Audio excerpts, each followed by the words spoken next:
Hello, everyone. Welcome to the February edition of 31 Days to a More Effective Compliance Program. Over the next month, I'm going to take a deep dive into the role of human resources in fully operationalizing a best practices compliance program. Each day, I will pick up one topic with three key takeaways which you can utilize to improve, enhance, or upgrade your compliance program.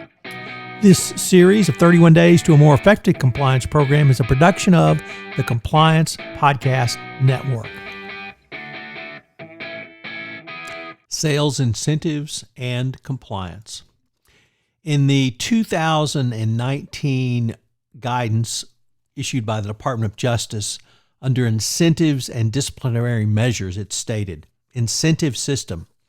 Has the company considered the implications of its incentives and rewards on compliance? How does the company's incentivize compliance and ethical behavior? Have there been specific examples taken, i.e. promotions or awards denied, as a result of compliance and ethics considerations? Who determines the compensation, including bonuses such as discipline and promotion of compliance personnel? When considering how a company could use incentives to further a compliance program and the role in HR in this process, we should also consider how incentives might lead to the converse, as they did in the now infamous Wells Fargo fraudulent accounts scandal. When you misalign these two concepts with a faulty sales strategy, it can lead to catastrophic failure, literally costing the company millions of dollars in fines, loss of business, and depreciation of shareholder value.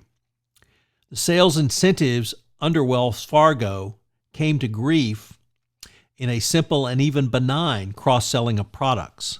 After all, large banks cross-sell their clients all the time, and nobody seems to blink an eye at the cross-selling of McDonald's engages in every time you buy a Big Mac when the sales representative asks if you would like fries with that hamburger.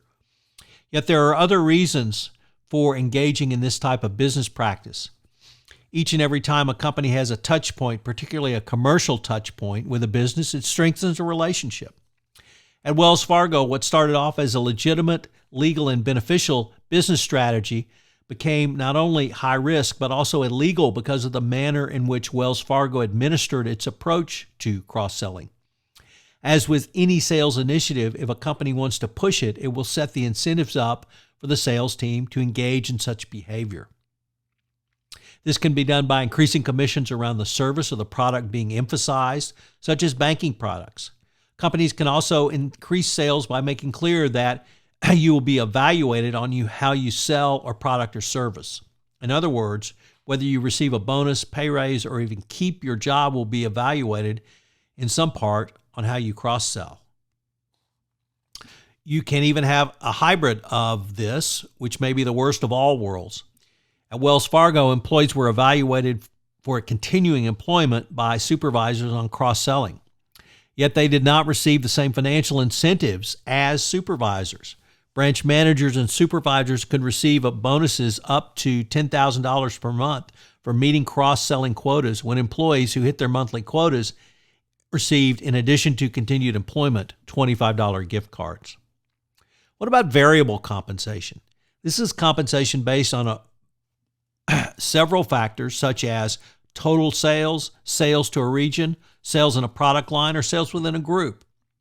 Some of the questions you might ask are, what does your bonus program consist of? Is it corporate performance-based? Is it group performance-based? Is it personal, as in eat what you kill? Or is it some combination or all of the above? A variable system can lead to ethics and compliance failures as well. One reason could be similar to Wells Fargo. Very high goals, but no directions for employees on how to get there. A lack of communication between management and line employees, meaning there was real fear from employees to inform their supervisors of bad news. Conversely, it could be supervisors who do not want to hear such bad news. And if your company has a singular focus on the numbers, meaning that the single judge of your worth as an employee is those numbers. Answering some or all of these questions can help you understand how the design of your incentive plan and allow monitoring of incentive plans to identify underlying risks that may occur, leading to compliance violations. Whatever your incentive structures, there will be employees who try to game the system. Some will try to do it with a tacit or explicit approval of management. Yet, as CCO, you may be required to act. So what are today's 3 key takeaways? Well, Wells Fargo is really the best example of a benign sales system that can be skewed. This can be skewed in many different ways. It can be skewed when senior management emphasizes is above and beyond everything else. It can be skewed when management makes it not simply a term and condition of your employment, but a condition of your continued employment. At Wells Fargo, it was so bad that employees who hit 100% of the plan, that simply was not enough. You had to hit 120% of your plan to continue your employment. And if you didn't hit 120% of your plan, there were examples of Wells Fargo employees being terminated. If 120% of your plan is the mandatory amount to hit, then that's 100%. And obviously, that's something that Wells Fargo used to make a benign incentive system become very skewed. 2, a sales incentive program can become high risk or illegal if not properly monitored. And this, once again, was certainly an example from Wells Fargo that the monitoring was simply around sales. It was not about how the sales were accomplished. Wells Fargo eventually put some tactics in, but of course it was too late. And finally, there must be alignment between strategy, purpose, and structure of your incentive system. And this is often the difference between what makes a good one and differentiates it from a bad one going forward. So Wells Fargo's continues to teach.